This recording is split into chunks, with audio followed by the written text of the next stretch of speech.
बिहार हिंदुस्तान की एक ऐसी पहचान है जो सिर्फ अपनी सुंदरता से ही नहीं बल्कि हमें हैरान करती है अपनी वित्तीय, धार्मिक, राजनीतिक, ज्ञान और कला के क्षेत्र में। बिहार से ही सम्राट अशोक और चाणक्य, आर्यभट्टा, साथ ही गौतम बुद्ध भी काफी ज्यादा जुड़े हुए हैं। अब बिहार की कला मधुबनी जिले की पेंटिंग्स में साफ दिखाई देती है। अगर आप घूमने के शौकीन हैं तो भारत जैसी जगह आपको कहीं भी नहीं मिलेगी, क्योंकि अगर ऐतिहासिकता की बात आती है तो बिहार इसमें कैसे पीछे छूट सकता है। अब आप अपने बैग को पैक कर लीजिए और अपने वॉलेट को काफी सारे पैसों से भर लीजिए, क्योंकि आज हम आपको ले जाने वाले हैं बिहार की यात्रा पर। नमस्कार, मैं आपके साथ निशा भारद्वाज और आप देख रहे हैं ऑप्टिम इंडिया। पटना स्टेशन पर आपके उतरने से पहले हम आपको बिहार की कुछ ऐसी घूमने की जगहें बताएंगे जो कि अपने लिए काफी ज्यादा पॉपुलर मानी जाती है। इसमें सबसे पहली जगह है बोध गया। ये भारत के लिए काफी ज्यादा गर्व की बात है, क्योंकि कहा जाता है कि भगवान बुद्ध ने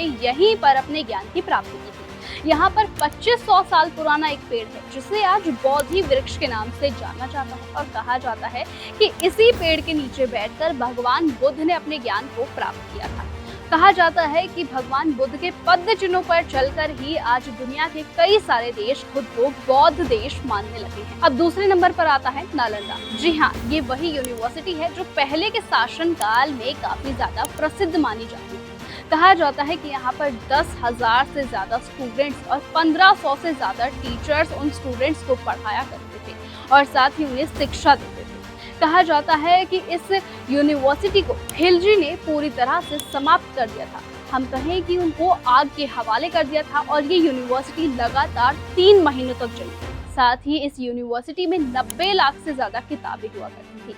लेकिन अब इस यूनिवर्सिटी को बिहार सरकार और केंद्र सरकार ने मिलकर 19 जून 2024 को फिर से शुरू किया है, और अब इस यूनिवर्सिटी को बिहार की सबसे बड़ी यूनिवर्सिटी बनाने के लिए केंद्र सरकार और बिहार सरकार इस पर काम कर रही है। अब तीसरे नंबर पर आता है राजगीर नगर। कहा जाता है कि नूरा काल से भी ज्यादा पुराना है और माना जाता है कि यहाँ पर काफी सारी पहाड़ियां हैं। कहा जाता है कि यहाँ पर चीन जैसा जंग-जियाजे ग्लास ब्रिज है, जिससे आप खुली वादियों का मजा ले सकते हैं। साथ ही आप यहाँ पर जू सफारी भी आसानी से कर सकते हैं और आप यहाँ पर खुली वादियों का लुत्फ आसानी से उठा सकते हैं। अब चौथे नंबर पर आती हैं बाराबांकी गुफाएं। दोस्तों, ये वही गुफाएं हैं जो कि 2250 साल पुरानी है। कहा जाता है कि उन गुफाओं को देखने के लिए देश विदेश से काफी ज्यादा लोग यहाँ पर आते हैं, और साथ ही ये एक टूरिस्ट प्लेस भी है। अगर आप ऐतिहासिक जगहों पर घूमना पसंद करते हैं तो आपके लिए ये जगह पूरी तरह से परफेक्ट है। इसके बाद आता है कैमूर का जिला। कैमूर के जिले में काफी ज्यादा वाटरफॉल्स है, और कहा जाता है कि यहाँ पर नवादा के वाटरफॉल में अक्सर लोग अपना दिन बिताने के लिए आते हैं। साथ ही यहाँ पर